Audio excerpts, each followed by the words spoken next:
فاطمه ګل به د واده نه مخکې څنګه غلط کارونه کول؟ د فاطمه ګل د کارنامو په اړه تازه معلومات راغلي.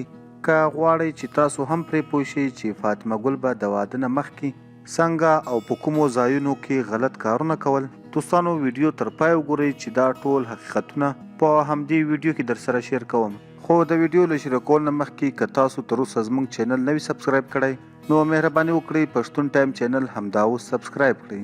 دوستانو تازه معلومات راغلي چې د فاطمه ګل یو پخواني یار ویلي چې فاطمه ګل به مخکې زموږ کور خواته نږدې یوه گلۍ کې اوسېده او هغې له به همیش یو رکشې والا راتلل او له هغه سره به روزانه له کوره وتله. د فاطمه ګل دغه یار وایي چې فاطمه ګل موږ سره نږدې اوسېده او ډیره ښایسته هم وه، نو له همدې وجې نه زما هم خوښه وه او ما کوشش کول چې له فاطمه ګل سره ملګري وکړم. خو زه په دې نه پوهېدم چې دا همیش د رکشې والا سره چیرته ځي. بله ورځ مې همغه رکشې والا سره ملګري جوړه کړه، کوم سره چې فاطمه ګل روزانه د کوره وتله. د څو ورځو وروسته مې د هغه رکشې وال نه تپوس وکړ چې دغه جنۍ څوک ده او روزانه یې ته چیرته وړې. هغه راته په خندا شو خو خبره یې راته ونه کړه. خو وروسته بیا ډېر پسې شله شوم او راته یې وویل چې هغه روزانه زه د خپل کور څخه په یوه بنګله کې چکله خانه ده هلته وړم، نو که ستا ډېره خوښه وي نو هلته ورشه. د فاطمه ګل ملګری وایي چې زه د ده په خبره ډېر خفه شوم او فکر مې وکړ چې دا ښکلې جنۍ څنګه داسې کولی شي. خو څه وخت تېر شو زما زړه هم صبر ونه کړ، نو هغه رکشې وال ته مې وویل چې ما هلته وروله. د رکشې والا راته وویل چې سمه ده، زه به تا په دې شرط ورولم چې نه به هلته زما نوم اخلې او هلته به ته د یو کسټمر او ګاهک په شان ورځې. ما هم همداسې وکړ. کله چې هلته ورغلم نو یوه انټي وه، له هغې سره مې خبرې وکړې او له هغې سره مې د همدې جنۍ یعنې فاطمه ګل د میلاوېدو خبره وکړه.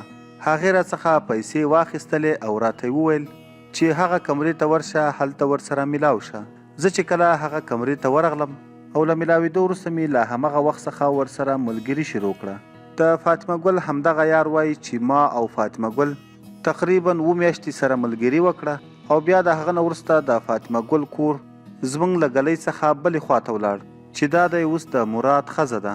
دوستانو د فاطمه ګل په اړه نیلم ګل هم ډېرې خبرې کړي دي او فاطمه ګل په یو لایف شو کې دا هم ویلي دي چې مراد به له واده نه مخکې له فاطمه ګل سره ملګري کوله او په شپو شپو به له هغې سره د هغې په کور کې و. نیلم ګل وایي چې مراد به له فاطمه ګل سره سوات، کالام او مرې ته په چکر هم تلل او مراد زما په پیسو فاطمه ګل ته کور هم اخیستی و. دوستانو دا و د فاطمه ګل په اړه تازه معلومات. تاسو یې په اړه څه نظر لرئ؟ نظر مو راسره په کمنټ کې ضرور شریک کړئ او د نورو داسې تازه او معلوماتي ویډیوګانو دپاره پښتون ټایم چینل همدا اوس سبسکرایب کړئ. تر بلې ویډیو مو په لوی او بخښونکي رب سپارم.